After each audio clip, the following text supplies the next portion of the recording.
Welcome back. एक दफ़ा फिर आपको खुशामदीद कहेंगे। और जनाब, बड़ा अहम मामला और मौजू है जिसके ऊपर पिछले कई प्रोग्राम्स में गुफ्तगू हो चुकी है, और वो है मुल्की मौशी सूरत हाल। अब मौशी सूरत हाल के हवाले से तहफ़्फ़ुज़ात सबके ही बहुत ज़्यादा हैं, और उनको ख़त्म करने के लिए क्या कुछ हो रहा है ये समझना बड़ा ज़रूरी है। क्या हुकूमत की तरजीहात में आया ये चीज़ शामिल भी है कि मौशी जो मामलात हैं उसको वाक़तन सही तरीके से हल किया जाए।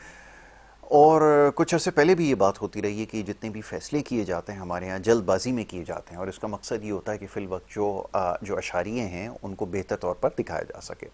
लेकिन क्या इससे हकीकी तौर पर आपकी जो मौशी सूरत हाल है वो बेहतर हो पाएगी, ये सबसे ज़्यादा अहम सवाल है।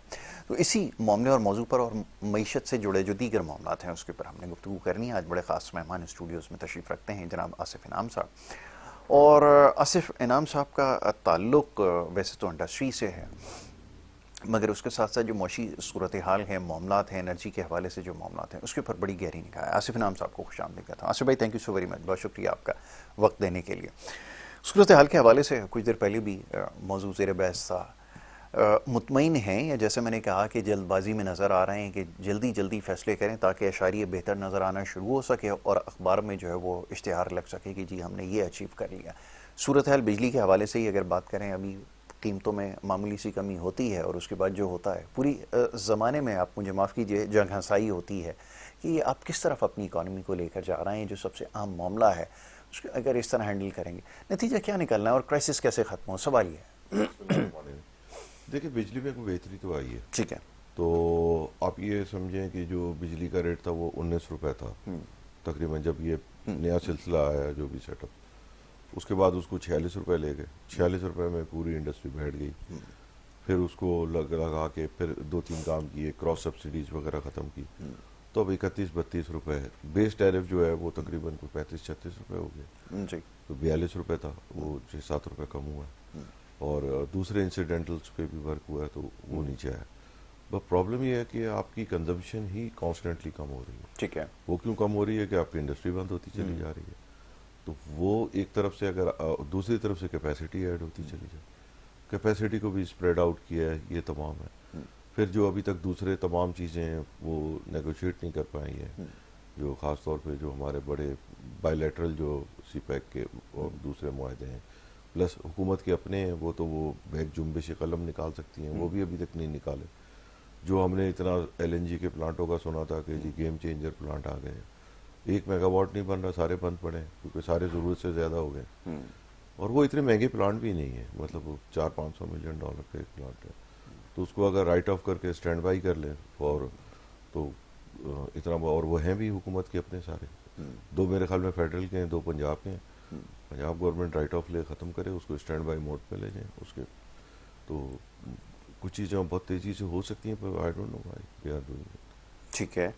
बट ये कि अब जैसे बात हो रही थी, हम इसका जायज़ा लेने की कोशिश करते हैं बिजली के हवाले से। अब हमारी जैसे आपने कहा कि एक तो डिमांड कम होती जा रही है क्योंकि हमारे पास अब कैपेसिटी नहीं है, अब तो फिर हम चीज़ों को मैनेज नहीं कर पाए। दूसरा ये, तो ये लॉन्ग टर्म सोल्यूशन होगा क्या? ये जो अब एक हमारा जो सर्कुलर डेट जो इस्टेब्लिश हो गया है, उसको पाइल अप हमने कर दिया, कैसे रिजॉल्व किया जाएगा? कहाँ वो से तो कर सिलसिला रहे हैं को, ना, ये वो कैसे तो सिलसिला कहाँ से शुरू किया जाए? नहीं चलें, नहीं, एक तो वो हो गया कि वो ठीक है सर्कुलर को आईपीपीसी तो से। ये नेशनल डेट बना देंगे तो दैट वुड बी ओके। ठीक है। ठीक है ना, मतलब वो बजाय इसके कि सिर्फ बिजली वाले से ही आप लें, और जो नया कनेक्शन लेता है उसको भी आप कहेंगे कि जी ये पिछला लेगेसी डेट है, तो फिर वो मेरे ख्याल में नेशनल डेट का ही पार्ट बन जाएगा, तो उससे 1-1.5 रुपये और बिजली कम हो जाएगी अल्लाह से। ठीक। क्योंकि बहरहाल इन्होंने प्राइवेट वालों से तो नेगोशिएट करके किया है। अब आप क्या ये सवाल के जी वो सही कितना उनको सही दबाया है, यानी मेरे ख्याल में तो बहुत उनको जो है वो खाली स्लैप ऑन द रिस्ट पे छोड़ दिया है, तो उनसे बहुत ज़्यादा लिया जा सकता था। तो एनीवे बहरहाल एटलीस्ट हुआ, पहले तो लोग इसको इम्पॉसिबिलिटी कहते थे, तो इन लोगों वे के ठीक है। आवाज़ उठाने से तो किसी हद तक तो काम हो आवाज़ गया। भी, और दूसरे पानी भी सर से गुजर गया था ना, खुदा न खास्ता मुल्क ही बैठ जाता तो वो पोजीशन की तरफ तो आप आ गए थे। अगर ये 3-4 साल पहले हो जाता तो शायद मतलब कंजम्पशन का और इस वजह से इंडस्ट्री का ग्राफ बिल्कुल डिफरेंट होता। बिल्कुल 2 ठीक। साल 46 रुपए की बिजली ने जो है वो बहुत, अब वही गलती अब गैस के साथ कर रहे हैं कि जी गैस 1100 की 3500 पे अब लेवी लगा के उसको 4200, तो वो भी 46 हो जाती है। तो जो काम पहले गैस ने दिखाया था जिसके पास बिजली की है ही नहीं कैपेसिटी, उससे आप ग्रिड लेवल। अब मैं एक इलाका है जहाँ ग्रिड में 500 किलोवाट की जगह नहीं है, उसे अब आप कहें कि तुम ग्रिड ले भी दो, तो ये भी थोड़ा सा है। कुछ चीज़ों में इंडस्ट्री से इंटरेक्ट भी इनको करना चाहिए, बहुत ज़्यादा रिजिड होके कि जी वो सही नहीं है। बिल्कुल ठीक है। तो मुशावरत ज़रूरी है, स्टेक होल्डर्स को अगर शामिल मशावरत करेंगे भी, और फिर उसके मतलब अगर कोई चीज़ जेन्युइन नज़र आए तो उसको हाँ भी टेकअप करना एड्रेस चाहिए। करें बिल्कुल अब उसको, जैसे ठीक है। ईएफएस का मसला है, आप देखें कि तकरीबन 4.5-5 बिलियन 500 मिलियन की, यानी 5-6 बिलियन की तो हम टेक्सटाइल इंपोर्ट करेंगे, तो 14-15 की एक्सपोर्ट करी या 16 की 5 मंगा ली, तो वो रह क्या गया? ये तो हम फिर वापस 2005 में पहुंच गए। बिल्कुल ठीक है।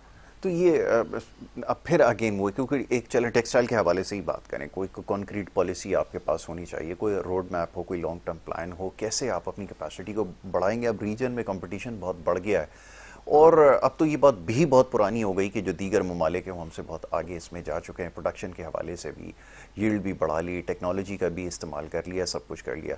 वेयर डू वी स्टैंड, सवाल ये पैदा होता है।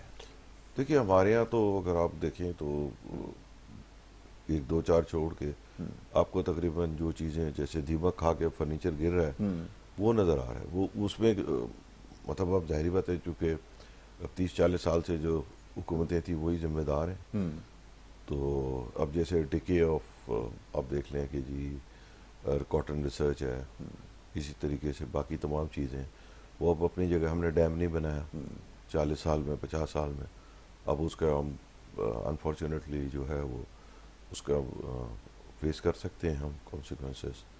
इसी तरीके से जो है जैसे हम हाइड्रो इलेक्ट्रिक की जगह उस पर चले गए, न्यूक्लियर एक बहुत अच्छा काम हुआ कि वो, मगर इससे ज़्यादा होनी चाहिए थी, हमारे यहाँ होनी वही चाहिए थी न्यूक्लियर हाइड्रो, दैट्स ऑल, बाकी हमें ज़रूरत ही नहीं थी। हमने अजीब अजीब प्लांट लगा लिए, कोई तजर्बे करते गए हम, कभी कोई प्लांट लगाते तजर्बे गए भी नहीं, मतलब एक तो लगाई 70 डाल लिए, कोई तो क्या है कि अब सेम गाइज आर प्लानिंग दोबारा कर रहे हैं, तो अल्लाह की हिफाजत। ठीक है, अल्लाह खैर करेगा। ये फॉसल फ्यूल से निकल के हाइडल की तरफ जाना था, इस तरफ जाना था, लेकिन वो नहीं हो सका। फॉसिल में तो हम थे ही नहीं ना, मतलब सिवाय गैस के जो हमारी इंडिजीनियस थी, हमारी जो हाइडल थी, तो हाइडल में ये ज़रूर प्रॉब्लम आता था सर्दियों में, तो उसका हल मिक्स था कि हाइडल न्यूक्लियर का, तो क्यों डिमांड भी कम हो जाती है। सोलर ने लोगों को एक लिहाज से सहूलत दी है, पर सोलर कितना है आपका, 20% हो जाएगा टोटल मिक्स का, वो भी अगर आप 100% दिन में जाएं, वो एक अलग इशूज़ खड़े कर देगा। मगर सोलर में एक चीज़ जो पॉजिटिव है, जिसको लोग इग्नोर कर रहे हैं, वो ये कि जो आपका कंज्यूमर था कि जो बिजली इस्तेमाल ही नहीं करता था, हम बात करते हैं ना 20,000 सोलर आ गए, उसमें से 10-15 हज़ार तो बेचारे वो ट्यूबवेल वगैरह जो महरूम थे बिजली से, और वो मतलब उसका एग्रीकल्चर पे बहुत पॉजिटिव इम्पैक्ट है।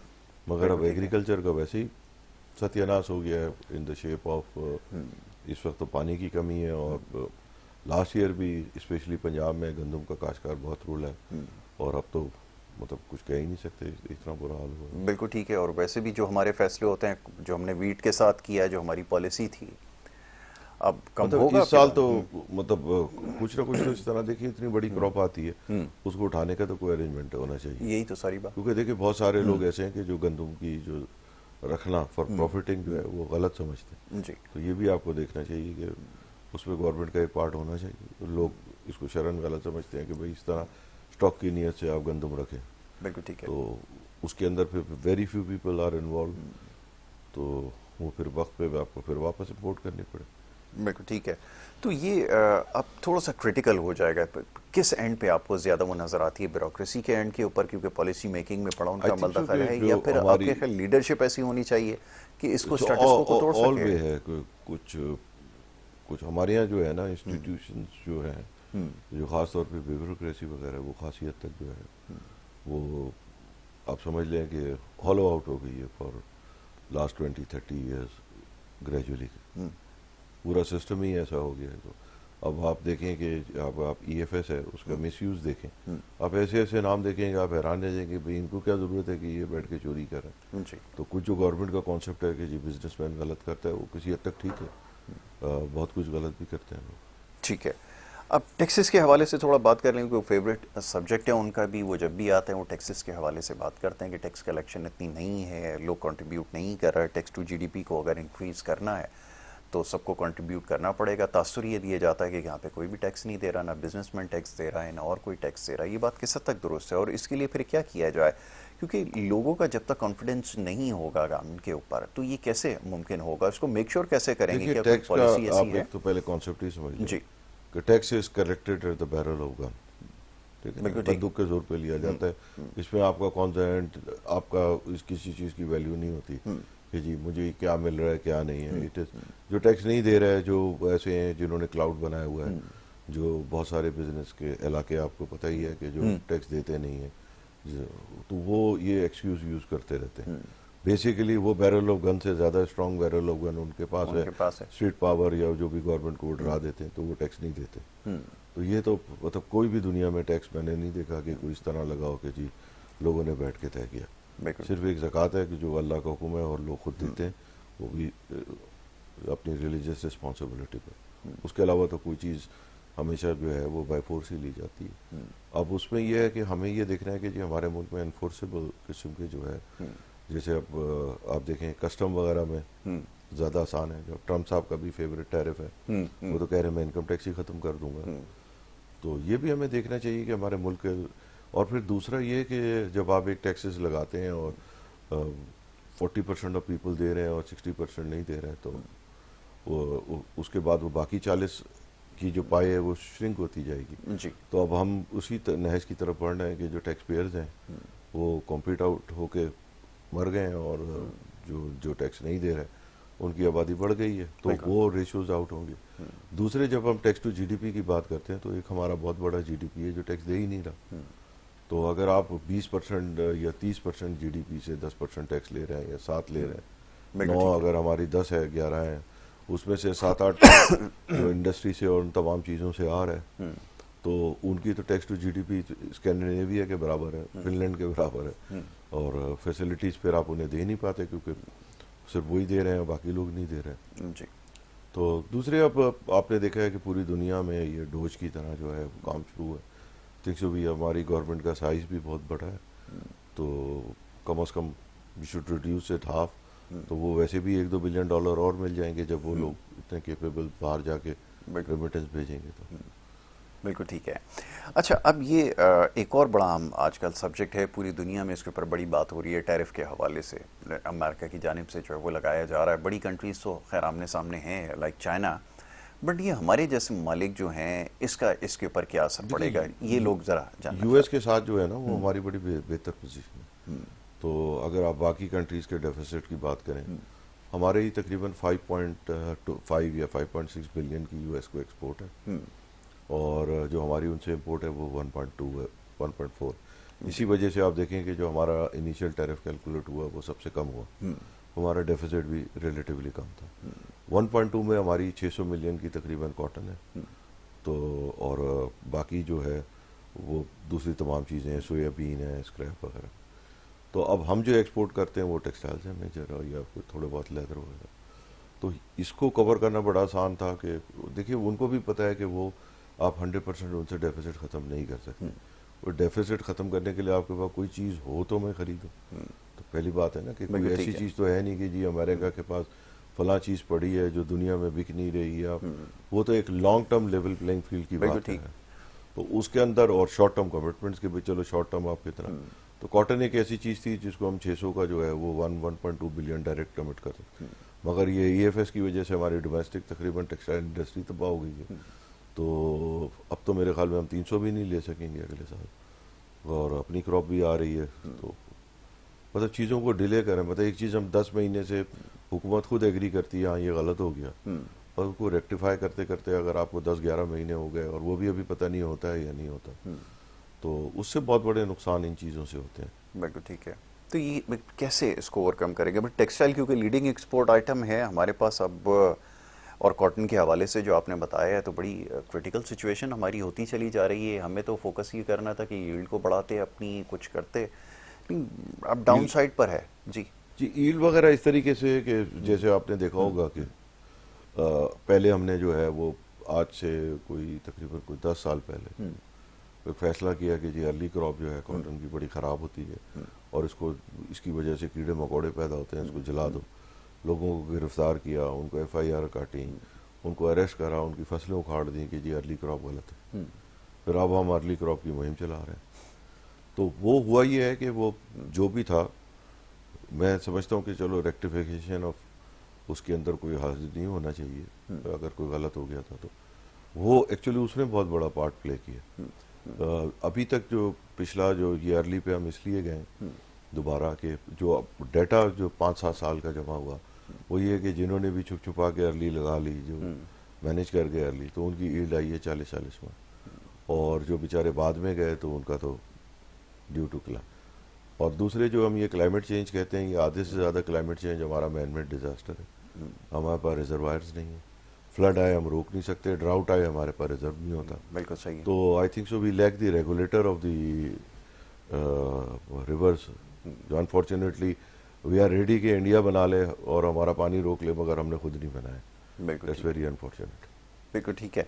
तो ये हमारी कंसिडरेशन में कब आएगी चीज़, क्योंकि हमारी एक एग्री बेस्ड इकॉनमी है ऑन पेपर, तो हम इसके बगैर कैसे सरवाइव करेंगे। अब सवाल ये पैदा होता है क्योंकि हुकूमत की तरजीहात में क्या चीज़ है मेरी समझ में नहीं आ रहा। अभी मैं वो चाइनीज़ हमारे एक दोस्त हैं उनसे बात कर रहा था कुछ दिन पहले, वो बताने लगे कि चाइना के अंदर जी सबसे पहले इंफ्रास्ट्रक्चर के ऊपर काम हुआ और बहुत सारी चीज़ों के ऊपर हुआ, अट्रैक्ट किया गया लोगों को, कोई अट्रैक्शन होती है, फिर वो इधर आते हैं।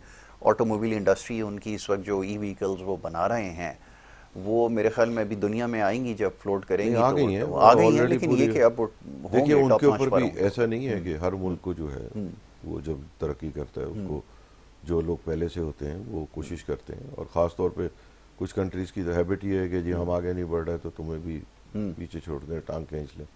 उन्होंने भी बड़ी डिफ़िकल्टीज़ में आगे बढ़े, कोई ऐसा नहीं है। आप देख लें कि जो उनकी बड़ी टेक कंपनी के साथ क्या हुआ and how resilient they prove to be, और वो उससे ज़्यादा जो है वो ख़तरनाक होके आए कि वो दूसरा हैरान रह गया जी। तो ये है कि जो इस किस्म के चैलेंजेस होते हैं वो सब कौमों को फेस करने पड़ते हैं, बट वी शुड वो रेडी होना चाहिए ना, पर वो रेडी नहीं है।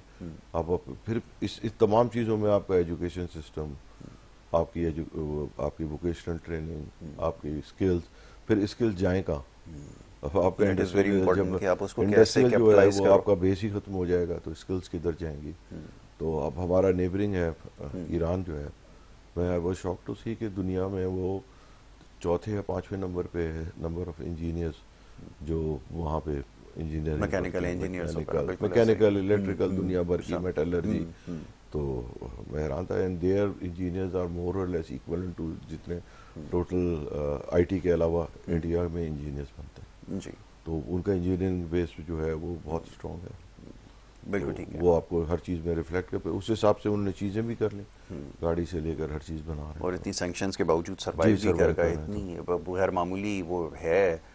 और फिर बहुत सारे हवालों से बहुत ज़्यादा आगे चले गए। हम तो खैर इस बारे में नहीं बात करना चाहते, खास पर इंफ्रास्ट्रक्चर के हवाले से हो और दीगर हवालों से हो, तो ये बड़ा कमाल है उनका। लेकिन हमारे यहाँ भी हम शायद समझना मुश्किल हो रहा है कि हमने जाना किस तरफ है, डायरेक्शन हमारे है। यहाँ हर चीज़ जो है ना वो एक ईजी बनी है। जैसे आप एक्सपोर्ट देखें, तो जब EU का कंसेशन आया था तो आपने देखा होगा कितने भंगड़े डाले लोगों ने और पता नहीं क्या क्या किया, और ऐसे ऐसे टीवी पे आके लोगों ने हम ये कर देंगे, बांग्लादेश 2 हो गया, बस फतह कर लेंगे, मौका दे दिया।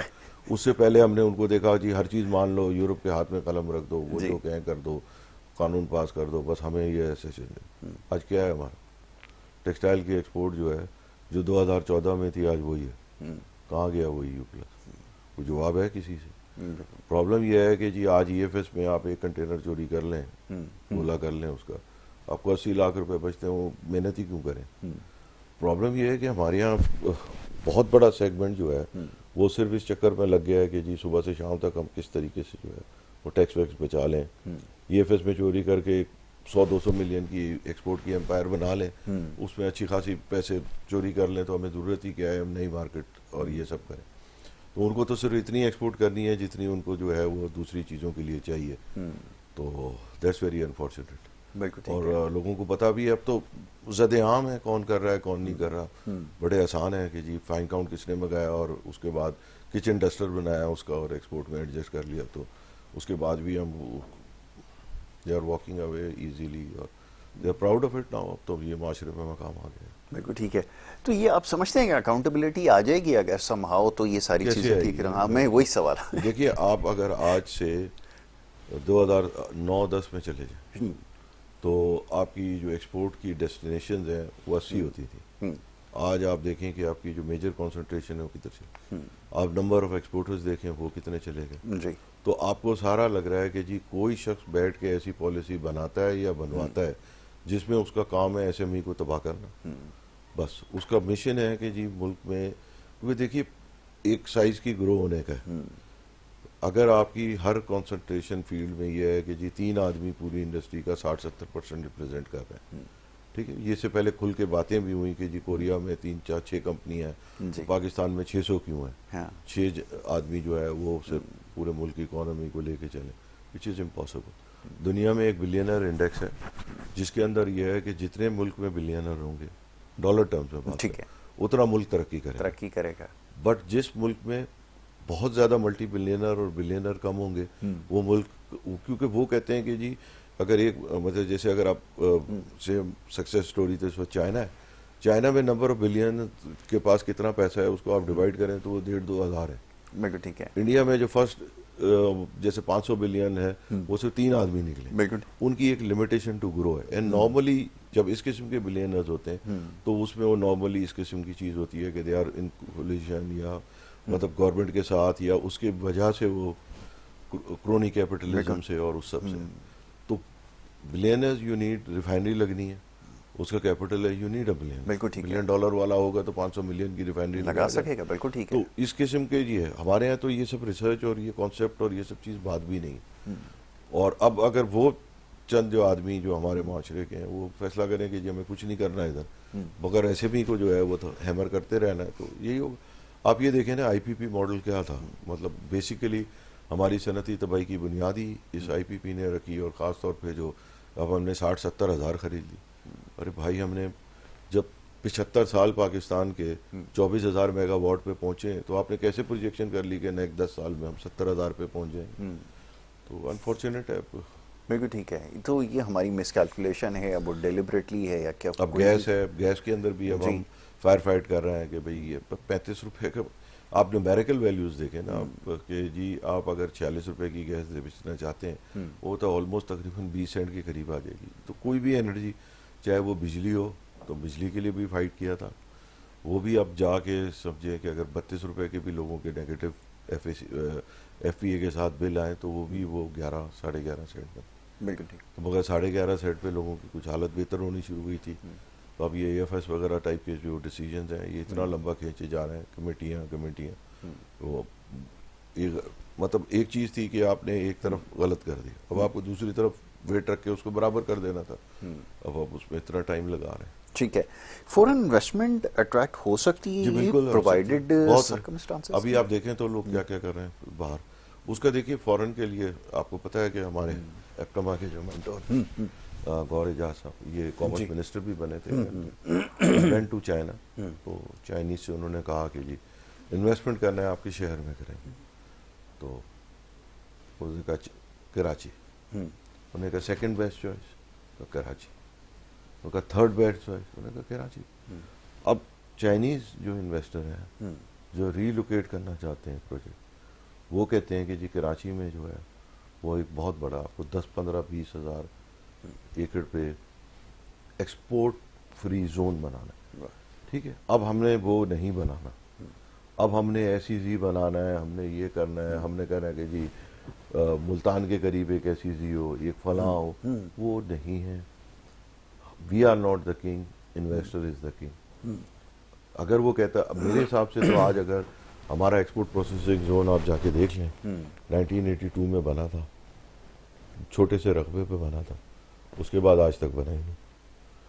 तो ये जो जैसे स्टील मिल पे उनका भी जहन था कि ये स्टील मिल पे 10-15 हज़ार एकड़ जो पोर्ट के साथ है, उसको आपको देखिए आप एसईजी को कोई गैर ज़रूरी मराद देंगे तो वो बाकी इंडस्ट्री को डिस्ट्रॉय कर। बिल्कुल सही। एक्सपोर्ट प्रोसेसिंग जोन का मॉडल ये है कि वो आउटसाइड पाकिस्तान शुमार होगा, आप मुल्क में कोई चीज़ ला रहे हैं उस पर वही ड्यूटी देंगे जो इम्पोर्ट पे देंगे, और आप लोगों को काम करने दें।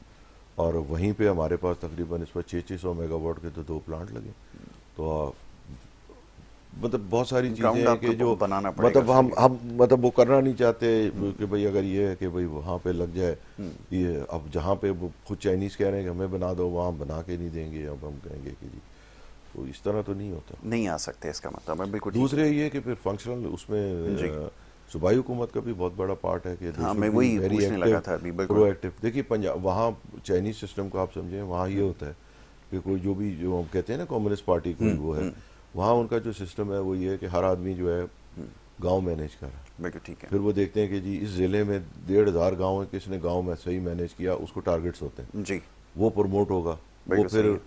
वो तो जो भी है उनका वो इस तरह बढ़ते हैं, अपग्रेड होता रहता है वो, अपग्रेड होता रहता बिल्कुल है सही ऑन है। The basis of performance. Performance की बेस ठीक है पर। ना, तो वो फिल्टर आउट करते हैं वहाँ, ये डायरेक्ट वो नहीं है कि जी कोई भी उठा के जी मैं आ गया मैं अब लीडर हूँ, तो वो फिर अंजाम भी वैसा। तो वो जो फिल्टर आउट करते हैं, और जी BYD ऐसे नहीं बनी, देयर वर 1000 कंपनीज जो इलेक्ट्रिक कार्स की, हर सूबे ने कंपनी बनाई थी उनकी, उनका कंपटीशन हुआ, ये फिल्टर आउट होके ये रनर अप कंपनी है जो डोमेस्टिक मतलब कंपटीशन की मार से के सरवाइव करके आगे बढ़ के सर्वाइवर है। तो ये कितने प्रिपेयर होंगे दुनिया के साथ कॉम्पीट करने के लिए, क्या पता था। हमारा तो कंपटीशन लेस है, गाड़ी बनी उसके असेंबली का प्लांट लगा, इसको रुका से गाड़ी बेचते रहे जी, इंपोर्ट करो तो 125 CKD मंगा लो तो वो CKD असेंबल होते रहे।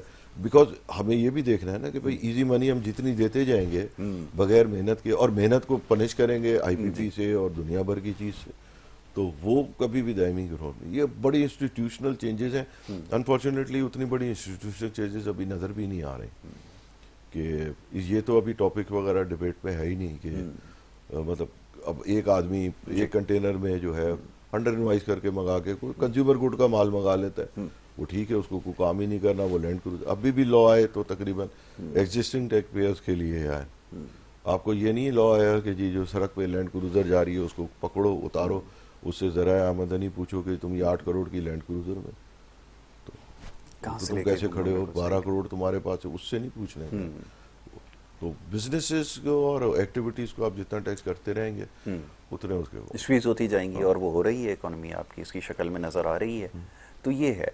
अब ये जो पॉलिसीज़ लेकर आते हैं, अब तो एक प्रॉब्लम ये मैं देख रहा था, मेरे दिमाग से वो पॉइंट निकल गया, मैं सोच रहा था कि वहाँ पर नेबरिंग कंट्री के अंदर उसको इम्प्लीमेंट एक लॉ उन्होंने किया, दिमाग में नहीं है अभी, लेकिन फिर मैं सोच रहा था हमारे यहाँ भी वो प्रैक्टिस होगी, क्योंकि हमारा कल्चर ये है, वो किसी भी हवाले से हो, कि वहाँ पे जो देखिए प्रैक्टिस है वो पहले तो हमें हमें वो ये करना देखना चाहिए कि हमें अपने आप को किससे कंपेयर करना है। है। That is very important. देखिए जैसे हम अपने पड़ोसी मुल्क इंडिया की बात कर रहे हैं, तो मैं समझता हूँ इंडिया से 100 साल में भी चाइना नहीं बन सकता। उनका सिस्टम हमारे से बेहतर है, पर है बस ऐसा ही, ऐसा ही है, बिल्कुल कोई ठीक है, वो ज़्यादा बहुत फर्क ज़्यादा नहीं लंबा फर्क नहीं है।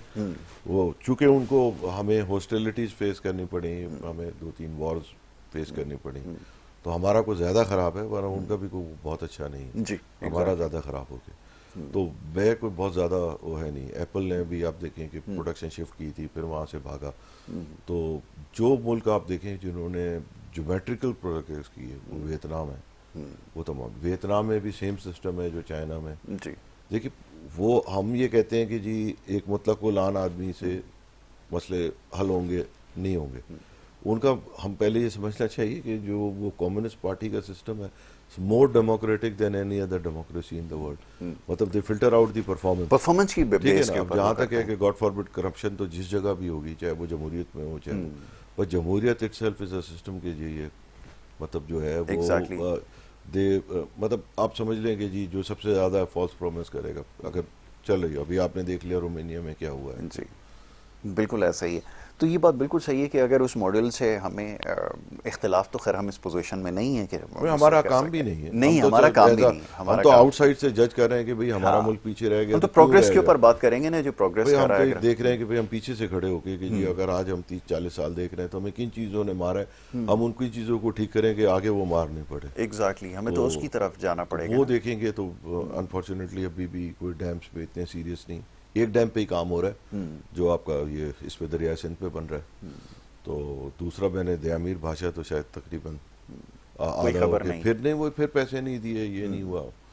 तो अभी भी प्रायोरिटीज आपको डिफरेंट नज़र आ रही हैं, डैम्स पे हम सीरियस नहीं है।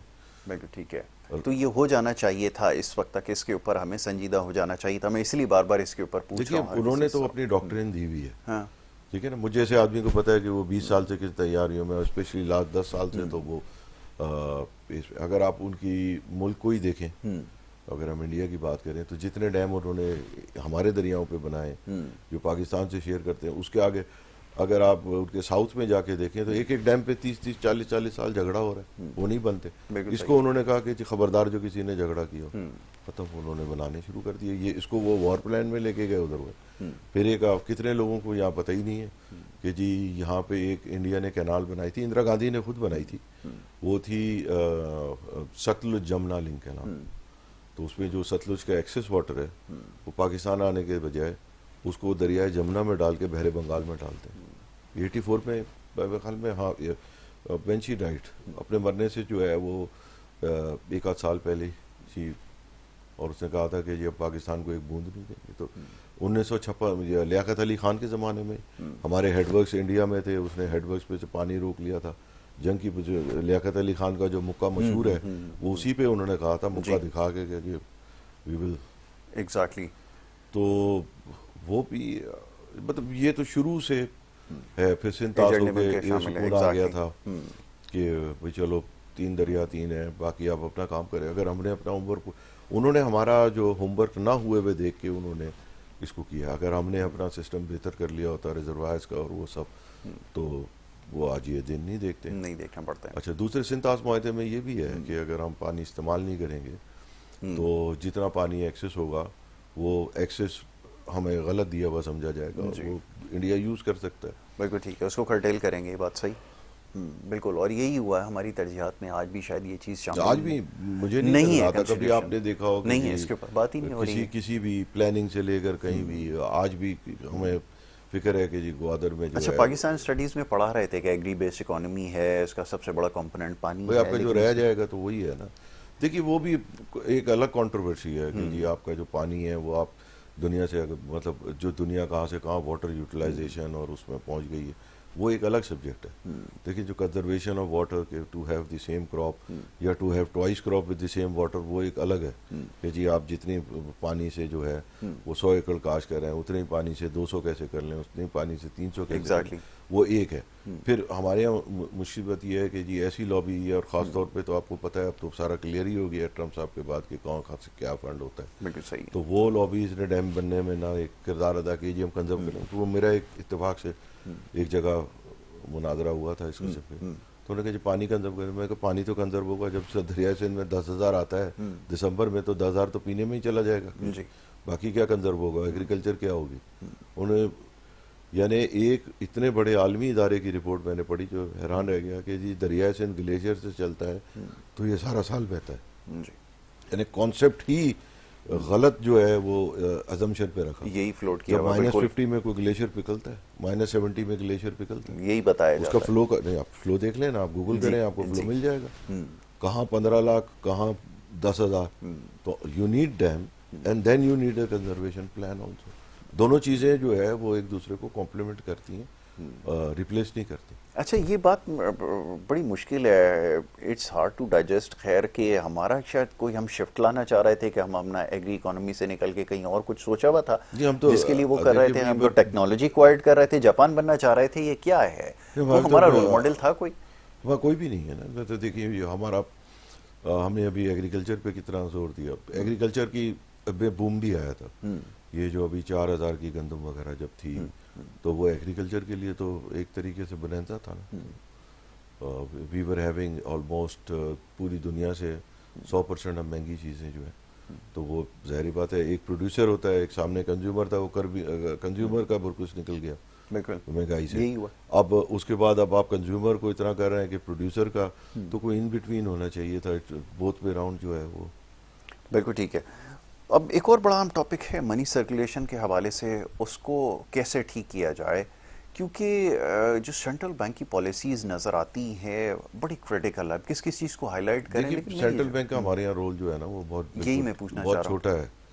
आप जहाँ की जिन इकोनॉमीज़ की जहाँ से इकोनॉमिक्स की पढ़ के आते हैं समझो, उनकी इकोनॉमी में आज जो लेवरेज है वहाँ कॉन्सेप्ट है कि जी घर खरीदा तो भी कर्जे पे, सामान खरीदा क्रेडिट कार्ड पे, स्टूडेंट लोन 1.6 ट्रिलियन, यानी पाकिस्तान की अगर हम GDP लें तो 350-400 भी ले लें तो 4 पाकिस्तान के बराबर तो खाली स्टूडेंट लोन है, और वो भी बेशतर डिग्रियां हैं कि जो किसी चीज़ की नहीं है। किसी ने कार्टून में, किसी ने थियोलॉजी में, किसी ने वो भी एक बहुत बड़ा वहाँ इशू खड़ा होगा। आज नहीं होगा, 4-5 साल में हो जाएगा। तो इस तरीके से हमारी इकोनॉमी जो है वो उसका स्केल इतना कम है कि इसको 400 को 800 करना बहुत आसान है। तो इसीलिए आप देखते हैं कि कोई भी ज़रा पॉजिटिव और मतलब ऐसी गवर्नमेंट जो मोमेंटम लेके चलती है तो आपका 7-8 ग्रोथ बहुत आसानी से बड़े जल्दी आ जाए। बिल्कुल ठीक है। अच्छा, अब एक और बिल्कुल अहम टॉपिक है, वो है आपका ये जो रियल एस्टेट वाला जो सेक्टर है हमारा। हमारी अभी जो डिस्कशंस हो रही थी, अब तो एक तो डिमांड को देख रहे हैं और फिर जिस तरह हमारी प्लानिंग नज़र आ रही है, बड़े इश्यूज हमें हैं। आपके ख्याल में इसको भी टेकअप करने के लिए कोई सेपरेट एंटिटी बनानी पड़ेगी या कोई और रेगुलेटर को इंट्रोड्यूस कराना पड़ेगा इन चीज़ों को ठीक करने के लिए? इकोनॉमी का एक बहुत बड़ा पार्ट है आपका। आपको दूर नहीं जा रहा, आप पूरी मिडिल ईस्ट को देख लें कि पूरी मिडिल ईस्ट में मॉडल है, क्योंकि यहाँ से शिफ्ट हो रहा है ना इन्वेस्टमेंट। नहीं, इन्वेस्टमेंट शिफ्ट हो रहा है इसलिए कि इन्वेस्टमेंट जहाँ सेफ होता है वहीं जाता है जहाँ ग्रो करता है। आप ये देखें कि जी हमारे यहाँ क्या होता है कि जी एक रेजिडेंशियल प्लॉट है, उसका थोड़ी सी नॉमिनल फीस है, उसको आप कमर्शियल में करना। जो आप बाकी सारा मिडिल ईस्ट का मॉडल देखें तो वो कहते हैं कि जी ये ज़मीन है, इसमें 20 मंजिला बनेगी तो मल्टीप्लाई बाय 2 ऑक्शन होता है। खुद हमारे मुल्क में CDA जो है वो प्लॉट अलॉट ऑक्शन करती है। अगर आज आप ऑक्शन शुरू कर दें प्लॉट को कि जी ये प्लॉट है, ये कमर्शियल है, ये ऑक्शन होगा, और इस पे इस तरीके से ज़्यादा इतना कवर्ड एरिया होगा, इतना ये सब होगा, आपका कंस्ट्रक्शन सेक्टर भी ठीक हो जाएगा, आपकी गवर्नमेंट के पास भी रेवेन्यू होगा, आप सब कुछ कर लें। तो अब आप ये देखें कि जी ये जो अभी हम चले मलीर एक्सप्रेस वे में 8-9 किलोमीटर बना है जी, तो उसमें भी टोल है, और जो दुनिया में जहाँ टोल सिस्टम है वहाँ टैक्स नहीं है इनकम। जहाँ टोल लेते हैं वहाँ टैक्स नहीं होता, जहाँ टैक्स है वहाँ टोल नहीं होता। तो हम हमारे यहाँ तो हर चीज़ ही है, हर चीज़ एग्जिस्ट करती है। बिल्कुल। और एक 9 किलोमीटर कौन सा कोई कारनामा है जिसपे अभी तक ऐसे तो आप जापान जाके देखे, मैं तो 30-40 साल पहले गया था, उसके बाद इत्तेफाक से जाना नहीं है। उनकी करेंसी इतनी महंगी, खौफ आ जाते तो बिल्कुल ऐसा ही है। उस वक्त तो उनकी मतलब आप फ्लाईओवर्स पे डर जाएं, इतने ऊपर जाके फ्लाईओवर्स थे। एग्जैक्टली उस जमाने में बने हुए थे, बुलेट ट्रेन थी, ये सब है, जो कि हर 5 या 6 साल के बाद जब जॉल्ट लगता है ना वहाँ पे, तो वो कोलैप्स कर जाते थे। फिर उसके बाद फिर वो इसकी कंस्ट्रक्शन नहीं उन्होंने ऐसा नहीं है उन्होंने नहीं, पाकिस्तान के अंदर मैं बता रहा हूँ, एक परसेप्शन ये है, बहुत सारे वहाँ पे इंफ्रास्ट्रक्चर इसकी वजह से हुआ, लेकिन वो बहुत पहले की बात है। नहीं भाई, उन्होंने उसको बहुत जल्दी ओवरकम कर लिया। उन्होंने, आपको अंदाजा नहीं है कि अर्थक्वेक इंजीनियरिंग में जो है वो तो गॉड फॉरबिड कोई मतलब कहीं और आ जाए तो वो मैं समझता हूँ कि जी बिल्कुल ठीक है, ओवरकम तो कर लिया उन्होंने। नहीं उन्होंने बहुत है उसमें डेवलप। देखिए ओवरकम तो कोई नहीं कर सकता, ये तो फोर्स ऑफ नेचर है, आप उसको मिनिमाइज कर सकते हैं। हाँ, मिनिमाइज कर सकते हैं। स्पेशली उन्होंने उसमें जो खास तौर पे उसकी इंजीनियरिंग में उन्होंने बड़ा काम किया। एग्जैक्टली। तो ये तो खैर एक अलग सब्जेक्ट है, लेकिन मैं ये देख रहा था कि हमारी इकोनॉमी के लिए अभी एक बड़ा चैलेंज ये भी है, जैसे मैंने आपको रियल एस्टेट की बात की, कैपिटल आपका फ्ली कर गया, पहले टेक्सटाइल गया, फिर और गया, आहिस्ता आहिस्ता आहिस्ता फिर आपके पास अभी नहीं, अब देखिए कैपिटल इतना फ्ली नहीं करेगा, कैपिटल होगा तो फ्ली करेगा। पहले तो आप ये तसल्ली रखें कि नहीं जाता। अब तो जो ज़्यादातर जो कैपिटल फ्ली कर रहा है वो आपका इलिसिट कैपिटल है।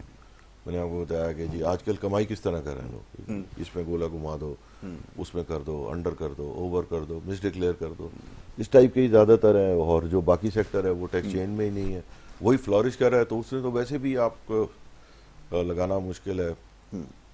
और उसको अगर आप यहाँ भी पार्किंग दें, उसको बाहर जाने से भी रोकना चाहिए, और उसको यहाँ भी पार्किंग देने से कोई फ़ायदा नहीं होगा। बिल्कुल ठीक है। लास्टली अब मैं आपसे ये सवाल करना चाहूँगा कि ख़ास तौर पे आपके अपने सेक्टर के हवाले से, वुड यू थिंक कि हमारी क्या इंडस्ट्रियल पॉलिसी कोई होनी चाहिए, कोई 10 साल 15 साल 20 साल, या फिर अडॉप्ट लगा रहेगा? नहीं, ये तो सिर्फ देखिए अच्छी भली पॉलिसी चल रही थी। पहले तो हमें एनर्जी से बहुत बड़ा जोड़ लगा, फिर एनर्जी का जोड़ भी डिफरेंट था कि कुछ सेक्टर हैं जैसे स्पिनिंग वगैरह में बिजली ज़्यादा इस्तेमाल होती है, तो वो बिजली से जोड़ लगा, तो जो लोग बिजली इस्तेमाल कर रहे थे वो खासी हद तक प्रॉब्लम में आए। फिर उसके बाद जो है वो बिजली गैस के जोड़ से अब पूरे बाहर नहीं निकले थे, कुछ उम्मीद चली थी कि जी अब बिजली ठीक हो रही है, तो EFS का हो गया बजट में। अब EFS का 10-11 महीने हो गए, स्टिल वी आर वेटिंग कि जी अब भाई IMF ने कहा था भाई आप लगा दें, जब हटाएंगे अगले साल या जो भी कह रहे थे, तो आप सब पे हटा, जब एक कम से कम लेवल प्लेइंग पे, अब आप बाहर वाले को लोकल पे आपने टैक्सेशन पे फेवर दे दिया है, तो दुनिया में रिवर्स इंपोर्ट फैसिलिटेशन तो नहीं होती। बिल्कुल। तो और वो अब एक्चुअली अब तो वो एक्सपोर्ट फ्रॉड स्कीम बन गई है ईएफएस, तो उसमें इतने बड़े पैमाने पे हुए हैं। तो बिल्कुल ठीक है। अच्छा, what are we expecting from upcoming budget? क्या एक्सपेक्टेशंस हैं? हमेशा ही कहा जाता है, वो अब तो खैर ये क्लेम कर रहे हैं कि हमारी ओवरऑल इकोनॉमिक और ख़ासतौर पे मैक्रो इकोनॉमिक इंडिकेटर्स बहुत अच्छे हो गए, सो वी कैन लेकिन होप कि मैक्रो कुछ में आप बेहतर हो। हमेशा जगह निकाल लेते हैं। अगर आपको वो प्रेजेंटेशन देनी है प्रेजेंटेशन के तो तक आप तो 22 हटा दें तो 23 से शुरू कर लें, नहीं, तो उसमें ऑर्डर भी कुछ चीज़ों का चेंज कर देना तो काफ़ी वैल्यूज वो फर्क नहीं पड़ वो नहीं है। अगर आप देखें कि एक्सपोर्ट जो है वो हमारी 22 में 39 बिलियन थी, तो अब हम मतलब अगर 28 से 26 पहुंच गई थी, उसको 28 या 30 या 32 पे हम खुशी मना सकते हैं, यस। बट अगर आप 4-5 साल का ज़रा बड़ा 10 साल का अगर आप देखें तो अब वही है। मैं आपको खुद टेक्सटाइल की मिसाल देती हूँ, मैं तो खुद हैरान रह गया देख के कि जी हम 14 बिलियन पे वापस पहुंच गए नेट एक्सपोर्ट। तो पाया कि हमने 10 साल में, हम उस वक्त शायद हमारी आबादी 18 करोड़ थी, या 24 करोड़ है। That's the only difference. और वो अब तो मैंने तो बल्कि एक आध जो बड़े अपने आप को जो ईयू के लिए मुझे मछली की तरह तड़पते हुए नजर आते थे, उनसे पूछा भाई क्या हो? बड़ा और डिस्को हुआ इसके ऊपर कि वो जी यूरोप फतह जी करने के पता लिए और वो, एक्सेस हाँ मिल वो गया कुछ भी नहीं हमें। है, वो टाटा है फिश, कुछ भी बहुत नहीं। बहुत अब पता इसके ऊपर लुड़ियाँ डाली। और आपको पता है यूरोप हमारी एक्सपोर्ट डेस्टिनेशन में कौन सा नंबर पे? नंबर 3। नंबर 3 पे। हाँ, वही आपके ट्रेडिशनल आइटम। कुछ लोग मेहनत से कर रहे हैं, वो उधर लगे हुए हैं, कुछ लोगों को सिर्फ ये है। अच्छा, आप सबसे कॉम्पिटिटिव मार्केट में जाके सर मार रहे हैं, गवर्नमेंट से आ रहे हैं कि जी हम अनवाइबल हैं, हमें वो कम्पीट कर रहा है। भाई जहाँ आपको ड्यूटी कंसेशन है वहाँ आप कोई मेहनत नहीं कर रहे हैं। मेहनत ही नहीं करते। तो ये बड़ा अनफॉर्चुनेट है। बिल्कुल ठीक है। फिर पॉलिएस्टर की इकोनॉमी का तो वैसे ही बेड़ा गर्क है कि हमारा जो पॉलिएस्टर की डोमेस्टिक प्राइस है वो दुनिया से 150% ज़्यादा है, और उन्होंने भी प्रोटेक्शंस लेके बैठे हैं। प्रोटेक्शन की हद तक तो 6-7% ही है, पर वो इनएफिशिएंसीज और वो तमाम की वजह से वो तो पूरा आपका जो दुनिया का समझें कि 70-72% जो फाइबर है वो तो आपके लिए गायब ही हो गया। बिल्कुल ठीक है। तो ये हमारे लिए बड़ा सीरियस कंसर्न है। हमारी कंसिडरेशन में क्या चीज़ है ये हम अभी तक नहीं समझ पाए, और ये सारी गुफ्तगू में मैं बड़ा हैरान होता हूँ। ख़ास तौर पे भी आपने वियतनाम का तस्करा किया, जब मैं वहाँ गया, मैंने जाकर जब इंडस्ट्री को देखा करीब से, तो मैं बहुत कुछ सुन रखा था, लेकिन जो अब नहीं, मैंने आप वहाँ इंडस्ट्री को छोड़ें, उनका जो बीच रिजॉर्ट्स हैं वहाँ डेली 3 फ्लाइट ओसाका से आती हैं डायरेक्ट उस पर। क्या वो उन्होंने बीच में सुना भी नहीं हम लोगों ने ना। मैं तो एक इंटरव्यू देख रहा था, उसने कहा किसी इन्वेस्टर का, तो he is US, he is Swiss and he is based in Thailand, doctor mark. उसने बताया मेरा 3 होटलों में हिस्सा है। तो मैं हैरान रह गया कि मैंने उसको सर से 3-3 फ्लाइट, और चाइना से अलग 6-6 फ्लाइट आ जी। इस वक्त जो है वो जैसे थाईलैंड का देखें तो उनका जो सबसे बड़ा टूरिस्ट आ रहा है नंबर 1 वो चाइना। बिल्कुल ऐसा ही है। तो ये हमें समझना होगा। हमारे यहाँ तो खैर इसके ऊपर बात ही नहीं, टूरिज्म हमारी कंसिडरेशन में नहीं है जी। हम इसको नहीं देखिए समझ सकेंगे इकोनॉमी के अंदर कितनी हम सिर्फ एक कंट्रीब्यूशन। चीज़ में जो है 47 बिलियन डॉलर की कंट्रीब्यूशन सिर्फ थाईलैंड के अंदर। या और अब मतलब उनके पूरा वो चेंज हो गया है, जी। कॉन्सेप्ट भी चेंज हो गया है। देखिए हमने आपको बताया ना कि एक इतना सा EPZ है वो हम नहीं बना रहे। अब हमने कहा जी प्राइवेट सेक्टर से बात कर लें, आप ये कर लें, SEZ बना लें। भाई SEZ है, वो चाइनीज आके यहाँ से इस वक्त आज ट्रक का रेट 3.5 लाख रुपए है बिल्कुल ठीक है। फैसलाबाद जाने का। वो कौन उधर EPZ बनाएगा चाइनीज? बिल्कुल ठीक है। और अनलेस एग्जिस्टिंग जो अगेन है फिर वो जी, डोमेस्टिक मार्केट ही कर रहा होगा ना, एक्सपोर्ट के लिए तो नहीं बनाएगा। नहीं बनाएगा। बिल्कुल ठीक है। आसिफ भाई, thank you so very much, बहुत शुक्रिया आपका। बड़े खुलकर गुफ्तगू हुई है आसिफ इनाम साहब से, और बहुत सारे मामलात हैं, बड़ी गहरी बातें भी इसमें हुई हैं, निशानदेही की आपके जो असल मसाइल हैं उसकी तरफ। अब ज़रूरत है समर की है कि इसके बारे में ज़रा संजीदा हो जाएं, क्योंकि अभी बड़ी तेज़ी से वक्त आगे जा रहा है। पूरी दुनिया की इकोनॉमीज़ जिनका भी यहाँ पर कुछ देर पहले तस्करा हुआ है, ये बहुत आगे आपसे जा चुके हैं। अगर आप अपने सही फैसले लेंगे तो शायद 100 साल और मज़ीद लग सकते हैं इन तक पहुँचने में, या शायद इससे भी ज़्यादा। बहरहाल जी, यहाँ पर आपसे हम एक ब्रेक के लिए जाएंगे। ब्रेक के बाद फिर जो दूसरा सेगमेंट है उसकी तरफ बढ़ेंगे। आप देखते रहिए हमारा प्रोग्राम।